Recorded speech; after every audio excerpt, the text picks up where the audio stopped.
예수님의 겟세마네 동산의 기도에 대해서 살펴봤습니다. 그리고 그 기도는 우리를 향한 기도였음을 우리가 알았고요. 둘째 날에는 예수님의 체포하는 과정에서도 예수 그리스도가 메시아라는 사실을 부인할 수 없는 증거하는 모습이었음을 우리가 나눴습니다. 또한 예수 그리스도가 없으면 아무것도 할 수 없는 존재가 저와 여러분이라는 것을 우리가 말씀을 통하여 나눌 수가 있었습니다. 그리고 어저께 세 번째 날의 핵심은 베드로와 가룟 유다를 통하여 진정한 회개는 오직 성령을 통한 변화라는 것을 우리가 말씀을 통해 나눌 수가 있었고, 또 어제 수요 예배에서도 바로 그 변화의 역사가 중요하다는 것을 우리가 또한 나눌 수가 있었습니다. 자, 이제 오늘은 고난주간 넷째 날로 바로 빌라도의 신문인데, 이 빌라도의 신문을 통하여 고난주간의 십자가의 의미를 한번 깨닫는 그런 시간이 되길 원합니다. 자, 오늘 본문은 유대 공예가 고소한 제목에 따라서 빌라도가 예수님께 신문을 하는 아주 간단한 그런 내용입니다. 그렇습니다. 대제사장은 예수님의 재판을 로마 총독에게 넘기게 됩니다. 자, 그러다 보니까 오늘 본문을 봤을 때 당시의 배경과 당시의 상황을 어느 정도 알고 있어야 오늘 본문을 이해하고 본문을 해석하고 적용하는데 크게 도움이 될 것입니다. 또한 마태복음만 보는 것이 아니라 마태, 마가, 누가, 요한복음을 할 수 있는 이 사복음서의 내용을 전체적으로 살펴봐야 본문의 내용을 더 쉽게 이해할 수가 있게 되는 것이죠. 유대인들이 예수님을 빌라도에게 데려온 이유는 무엇이냐? 단 하나입니다. 죽이고 싶은데 죽일 수 있는 권한이 유대인들에게, 유대 공예의 유대 지도자들에게 없었기 때문에 그렇습니다. 오직 로마의 총독 빌라도만이 사형을 집행할 수 있는 권한이 있었기 때문에 그렇죠. 요한복음 18장 31절에 보면 우리에게 사람을 죽일 권한이 없나이다라며 그 유대 지도자들이 스스로 고백하는 것을 보게 됩니다. 즉 예수님을 죽이겠다는 의지가 강했는데 공개적으로 죽일 수가 없으니 당연히 로마 총독에게 보내서 죽일 수밖에 없었던 것이죠. 그러면 궁금해지는 것이 있습니다. 그렇게도 예수를 죽이기 위해 안달이 났으면 왜 바로 빌라도에게 데려오지 않고 먼저 대제사장에게 가서 재판을 받게 했느냐라는 것을 우리가 궁금해 여기게 되는 것이죠. 그것은 아주 간단합니다. 예수를 죽이고자 하는 생각과 모의를 이스라엘 백성들이 한 것이 아니라 유대 공의회 지도자들이, 한마디로 오늘날에 따지면 주의 종들이, 신학대학의 교수들이 예수를 죽이고자 모의했기 때문에, 주도를 했기 때문에 그렇다는 것이죠. 그리고 그 모의에 따르면 빌라도는 단지 사형을 신고하는, 사형을 또한 선고하는, 사형을 집행하는 들러리의 역할만 감당하게끔 하기 위한 모습이 그들에게 있었다라는 것입니다. 그래서 유대 공의에서는 두 가지의 제목을 삼게 되죠. 예수님의 사형의 제목이 첫 번째는 성전을 헐려고 시도했다라는 것이고, 두 번째는 인간으로서 자신이 하나님의 아들임을 선언했다는 것입니다. 둘 다 신성 모독, 즉 하나님을 모독했다는 그러한 제목으로 예수를 죽이려고 했던 것입니다. 대제사장은 공의원들에게 어떠한 판결이 합당하냐고 물어봤습니다. 그랬더니 만장일치로 이 모든 공의회 회원들이 사형을 집행한다고 말하게 되지요. 마태복음 26장 66절이 그 말씀입니다. 너희 생각은 어떠하냐 대답하여 이르되 그는 사형에 해당하니라 라고 모든 공의원 회원들이, 즉 모든 주의 종들이, 모든 신학 교수들이 한결같이 다 죽여야 한다고 말하게 된 것입니다. 그런데 막상 죽여야 한다는 의결을 하고 나서 죽이려고 했더니 사형 집행권이 없게 된 것이죠. 그래서 당시 로마 총독이었던 빌라도에게 법정을 통하여 바로 예수를 보내게 된 것입니다. 그러다 보니까 이 예수님을 빌라도 법정에, 로마 법정에 보내다 보니까 고소장의 내용이 신선모독이라는 내용을 바꾸게 되죠. 어떻게 바꾸느냐? 오늘 본문 11절에 바로 그 내용입니다. 읽어드리면 예수께서 총독 앞에 섰음에 총독이 물어 이르되 내가 유대인의 왕이냐? 예수께서 대답하시되 내 말이 옳도다 하시고, 즉 신선모독이 아니라 빌라도 법정에서는 예수가 유대인의 왕으로서 행세했다, 즉 반란을 일으키려고 했다, 로마 총독에 항거하려고 했다, 로마 황제에 항거하려고 했다, 반정을 일으키려고 했다라는 그러한 제목으로 빌라도 법정으로 끌고 간 것입니다. 유대 지도자들이 왜 이렇게 바꾸었습니까? 그것은 아주 간단하죠. 당시는 로마의 지배에 있었고, 로마의 제국 각 식민지, 모든 식민지의 고유의 그 식민 지배의 신앙에, 그 식민 지배의 종교를 탄압하거나 핍박하지 않았습니다. 물론 무조건적은 아니었습니다. 두 가지의 조건을 충족했을 때 그들의 신앙에 대해서 탄압하지 않았다는 겁니다. 첫째는 로마의 반역을 신앙으로 도모하지 않는다. 두 번째는 세금을 철저하게 낸다. 이 두 가지만 지키면 절대로 종교에 대해서 탄압받지 않겠다고 로마의 제국은 말하게 된 것이죠. 바꿔 말해 신선모독이랑 같은 그러한 종교적인 재판과 종교적인 사상범에 대해서는 로마의 재판에서는 신경 쓰지 않겠다라는 것입니다. 로마 법정에서는 취급하지 않겠다는 것이죠. 즉 유대 공예의 소관이고 너희들이 알아서 하라는 것입니다. 그러나 유대 공예는 아까 말씀드린 것처럼 하나가 없었죠. 모든 것을 집행하고 또한 감옥에 가두고 징계할 수 있었지만 사형을 집행할 수는 없었습니다. 죽이고 싶어도 죽이지 못한 것이죠. 그러니 로마 총독 빌라도에게 예수는 이 종교범이 아니라 종교 사상범이 아니라 바로 정치 반란범이라 정치범이다라고 그래서 고소하게 된 것이고, 이 빌라도는 그 말을 듣고 제일 먼저 신문한 내용도 내가 유대인의 왕이냐라고 그래서 질문했던 것이고, 그 질문에 대한 답을 예수님은 그렇다고 말하게 된 것입니다. 그러나 여러분, 빌라도가 누굽니까? 로마 총독이죠. 로마 총독의 위치에 올라갈 수 있는 사람이라면 절대로 바보가 아닙니다. 정치적으로 이용당하고 있고 또한 그 모든 내막을 모를 수가 없는 것이죠. 당연히 알고 있고 당연히 이 모든 상황을 파악하고 있는 사람이 바로 이 빌라도였습니다. 빌라도는 예수님의 재판에 달린 요청에 대하여 단순히 유대인들이 이 예수를 시기한다는 그런 마음과 생각을 가지고 있었습니다. 그 증거가 오늘 본문의 18절에 나오죠. 이렇게 말합니다. 이는 그가 그들의 시기로 예수를 넘겨줄 줄 알미더라.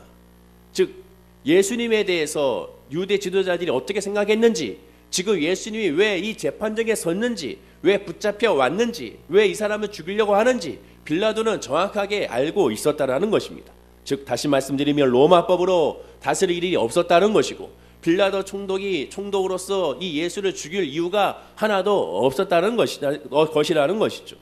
그래서 요한복음 18장 31절에 보면 빌라도는 너희가 저를 데려다가 너희 법대로 재판하라고 돌려보내는 것을 보게 됩니다. 오늘 마태복음에서는 돌려보내지 않지만 마태, 마가, 누가, 요한복음을 전체적으로 살펴보게 되면 다시 돌려보내게 되는 것이죠. 그럼 무슨 뜻이 되느냐? 유대 너희들의 종교법으로 판결하고 집행하라는 것을 허용한 것입니다. 신선모독죄로 사회 판결을 내려 유대법에 따라서 돌로 쳐 죽여도 된다는 것이죠. 즉 무슨 뜻이냐? 정확하게 이 빌라도는 유대 종교 지도자들에게 너희들에게 넘길 테니 너희들이 알아서 처리해라. 사형 집행권도 너에게 줄 테니 너희들의 종교법이 있지 않느냐, 너희들의 율법이 있지 않느냐, 그 율법에 의하여 신선모독죄는 어떻게 하느냐, 돌로 쳐 죽이니 돌로 쳐 죽이든 그를 살리든 너희들이 마음대로 하라고 유대 종교 지도자들에게 예수 그리스도를 다시 넘기게 된 것입니다. 빌라도는 사형 집행권을 위임한 것이죠. 그리고 예수에 대한 문제 처리를 절대로 관여하지 않겠다는 것입니다. 물론 이러한 뜻을 대제사장과 유대 종교자들이 몰랐느냐? 알고 있었습니다. 지금 보이진 않지만 예수 그리스도를 서로 떠넘기고 있는 것이죠. 이 죽이는 것에 대해서 서로 넘기고 있는 것입니다. 그럼에도 불구하고 이 유대 지도자들이 굳이 로마 총독에게 계속 또다시 보내요. 예수님을 처형하기를 원했던 이유는 무엇인가? 크게 두 가지죠. 성경에 나와 있는 것처럼 첫째는 유월절이 다가왔기 때문에 그렇습니다. 유월절 절기에는 도무지 사람을 죽일 수가 없는 것이죠. 율법에 금하고 있는 것입니다. 절기 동안에 예수님에 대한 또한 대중의 호응들이 일어날 수 있기 때문에 그것을 두려워했던 것이죠. 지난 시간에 말씀드린 것처럼 당시 유월절에는 약 200만의 사람들이 모여지니까 어마어마한 사람들이 갑자기 예수에 대한 인기가 급상승하게 되면 밀란이 나서 또한 행여나 자기들의 종교적인 지도력이 상실될까 봐 두려웠던 것입니다. 또한 두 번째는 무엇이냐? 자기들이 예수의 죽음에 대해서 책임을 지려고 하지 않았던 것입니다. 로마 총독에게 책임을 떠넘기려고 했던 것이죠. 한마디로 자기 손에는 피를 묻히고 싶지 않았던 것이 유대 종교 지도자들의 모습이었습니다. 그러나 로마 총독도 산전수전 모든 것을 다 겪었던 사람이죠. 마태복음 27장 24절에 오늘 본문에 말씀합니다. 빌라도가 아무 성과도 없이 도리어 밀란이 나려는 것을 보고 물을 가져다가 무리 앞에서 손을 씻으며 이르되 이 사람의 피에 대하여 나는 무지하니 너희가 당하라. 이 빌라도도 알고 있었습니다. 자칫 잘못하면 예수의 죽음으로 후에도 이 죽음으로 말미암아 뭔가 문제가 생길지 모른다는 생각이 들게 되고, 또한 이 사람을 죽지 않게 돼도 또 밀란이 날까 봐 두려워서 결국에는 이 죄에 대한 피를 너희들이 감당하라고 말하게 된 것입니다. 그러나 여러분, 중요한 것은 여기서 말하는 너희들이 누구냐는 것에 여러분 집중해야 됩니다. 성경에 분명히 말하고 있어요. 여기서 말하는 너희들은 유대 종교 지도자들을 말하는 것이 아니라 이 여기서 이 핏값을 당하라는 말에 유대 종교 지도자는 갑자기 싹 사라지고야 말았습니다.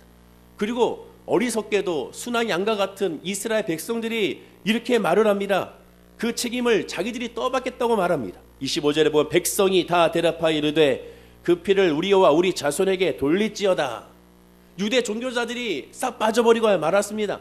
유대 종교자들이 앞장서서 우리가 받겠습니다. 우리 지도자들이 받겠습니다. 우리 주의 종들이 받겠습니다. 우리 교수들이 받겠습니다. 이렇게 말하지 않았다는 것이죠. 그들은 싹 빠지고 순한 양과 같은 유대 백성들이 너무나도 안타깝게도 우리들이 받겠다고 그들이 말하게 된 것입니다. 사실상 유대 종교 지도자들이 예수님을 사용시키려고 했던 그런 이유가 이것 말고 또 다른 이유가 있습니다. 신명기 21장 23절에 보면 그 시체를 나무 위에 밤새도록 두지 말라. 그날에 장사하여 내 하나님 여호와께서 내게 기업으로 주시는 땅을 더럽히지 말라. 나무에 달린 자는 하나님께 저주를 받았습니다. 나무에 매달린 자는 하나님께 저주를 받은 것은 율법의 규정 때문에 유대 지도자는 더욱더 예수를 죽여서 그것도 십자가로 죽이려고 했던 것입니다. 왜입니까?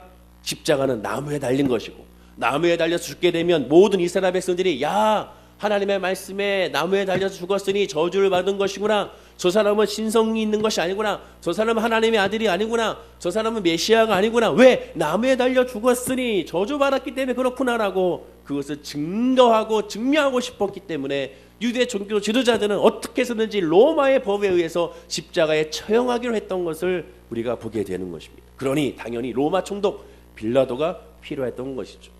여러분, 유대 종교 지도자들이 주의 종들이 얼마나 사악한지 얼마나 뱀과 같은지 우리가 알게 되는 것입니다. 그리고 이스라엘 백성이 얼마나 어리석은지 얼마나 정말 순한 양과 같은지 우리가 알게 되는 것이죠. 이 장면을 통하여 예수 그리스도께서 모르셨을까요? 예수 그리스도의 마음이 얼마나 아프고 주님께서 이 모든 장면을 보면서 어리석은 이스라엘 백성을 향하여 답답해하고 아마 마음 가운데 큰 눈물을 흘리셨을 것입니다. 자, 그런데요, 문제는 정작 빌라도입니다. 빌라도는 분명히 예수 그리스도가 성경에 나와 있는 것처럼 무죄함을 알았습니다. 그리스도가 죄가 없음을 알고 있었다는 것입니다. 빌라도의 아내도 처형을 굳고 만류했습니다. 그 사람을 죽음을 관여하지 말라고 만류합니다. 그런데도 결국 유대인들의 떼쓰는 대로 따르게 되죠. 왜 그랬을까? 그것은 정치적인 결정이었던 것입니다. 사실 역사적으로 봐도 빌라도는 당시에 로마 황제의 미움을 받고 있었고 미움을 받아서 결국에는 유대 총국으로 밀려나게 된 것이죠. 또한 유대 총국으로 밀려나면서도 복합적인 통치로 말미암아 로마 황제에 의해서 늘 경고를 받고 있었습니다. 역사적으로도 예수 십자가의 사건이 있은 후에 즉 36년에 프랑스 지역으로 빌라도는 귀향에 처해지고 그곳에서 3년 뒤에 죽음을 맞이하게 되죠. 빌라도는 자기의 정치적인 그릇을 넓히기 위하여 정치적인 선택을 하게 됐던 것입니다. 좀이라도 밀련이 나면 그것이 로마 황제에게 들어가게 되면 자기의 정치적인 입지가 줄어들고 다시 로마로 입성하지 못할 것이라는 정계에 입문하지 못할 것이라는 그런 생각에 빌라도는 결국에는 정치적인 결정을 하게 된 것입니다. 즉 빌라도는 예수가 무죄한 줄 알았고 그러나 예수를 죽게 한 것입니다. 이렇게 살펴보게 되면 결국 어떠한 결과가 나타나느냐, 본문에 등장하고 있는 유대 지도자들 또한 이스라엘 백성들 또한 이 본문에는 보이지 아니하는 숨어있는 제자들 그리고 또한 여기 나와 있는 모든 사람들 하나같이 다 영적으로 무지했다라는 것을 우리가 보게 되는 것입니다. 예수님께서 십자가에서 하신 말씀처럼 누가복음 23장 34절에 예수께서 가라사대 아버지여 저희를 사하여 주옵소서 자기 하는 것을 알지 못함이니이다 라고 고백하는 것처럼 정말로 모두가 한산한 사람들이다 자기가 하는 것을 이것이 무엇인지를 정확하게 알지 못했던 것입니다. 특별히 안타까운 것은 이스라엘 유다 백성들은 더욱더 자기가 지금 하고 있는 것이 무엇인지를 진짜로 알지 못했다는 것을 우리가 보게 됩니다. 그렇다면 우리는 예수님을 과연 잘 알고 있는가? 내가 하나님께 예배하고 새벽에 하나님께 기도하니 나는 예수님 잘 안다고 우리가 과연 하나님 앞에 고백할 수가 있는가? 유대 종교 지도자들은 누구보다도 하나님을 잘 안다고 생각하고 있었고 누구보다도 하나님의 말씀을 잘 안다고 생각하고 있었으며 누구보다도 하나님께 가까이 가고 있었다고 확신하는 사람들이 유대 종교 지도자들이었습니다. 이스라엘 백성들도 마찬가지입니다. 누구보다도 우리는 메시아를 갈망하고 메시아를 기다린다고 생각했죠. 그러나 그들이 하고 있는 모든 것들은 결국 하나님 편에서 반대편인 것을 우리가 확인할 수가 있게 되는 것입니다. 즉 우리들 마음속에 어쩌면 빌라도가 자리 잡을 수 있고 어쩌면 로마 군병이 자리 잡을 수 있으며 유대 대제사장의 그 악한 주의 종들의 모습이 자리 잡을 수도 있고 유대 대종 중에 그런 어리석음도 우리에게 자리 잡을 수 있으며, 그리고 아예 숨어버린 제자들의 모습이 바로 우리들의 모습일 수도 있음을 성경은 우리에게 말씀해주고 있는 것입니다. 마태복음 27장에 이 말씀을 통하여, 빌라도의 신문을 통하여 결국엔 우리 모두가 다 똑같은 사람이라는 것을 확인할 수가 있게 되는 것입니다. 고난주간이 어떤 주간입니까? 결국 내가 십자가에 예수님을 달려 죽게 했다는 것을 깨닫는 것이 고난주간의 핵심이라는 것입니다. 이 모든 말씀을 통하여 내가 거기 있다라는 것을 깨달으라는 것이죠. 찬송가처럼 너 거기 있었는가 라는 찬양처럼 우리가 거기에 있어서 내가 예수를 십자가에 죽이고 예수를 핍박하고 예수를 조롱하고 예수를 멸시한 사람이 바로 나라는 것을 깨달으라고 고난주간을 하나님께서 우리에게 허락하시고 묵상하라고 우리에게 말씀해주고 있게 되는 것입니다.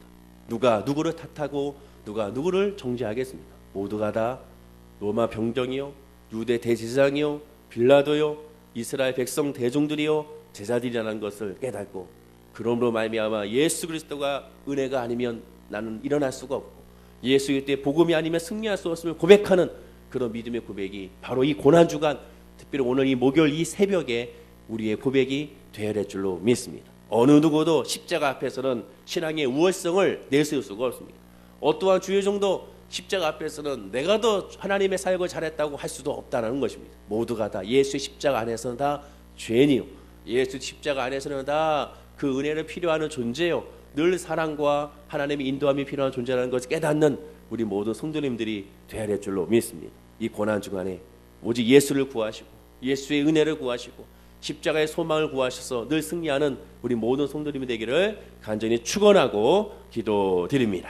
기도하겠습니다. 아버지 하나님 감사합니다. 예수님의 십자가의 은혜와 예수님의 십자가의 소망이 예배하고 기도하고 간구하는 우리 모든 성도님들 가운데 있게 하여 주시옵소서. 내가 바로 빌라도요, 내가 바로 유대 종교 지도자들이었고 내가 바로 유대의 대중들이었으며 내가 바로 로마의 병정이고 내가 바로 예수를 죽인 빌라도였음을 우리가 늘 깨닫는 시간이 되게 하여 주옵소서. 그리하여 예수가 필요하고 예수의 은혜를 사모하는 주님으로 살아가는, 복음으로 살아가는 우리 월계수목회 모든 성도님들이 되게 하여 주옵소서. 감사드리며 예수님의 이름으로 기도드립니다. 아멘. 연이어 기도합니다.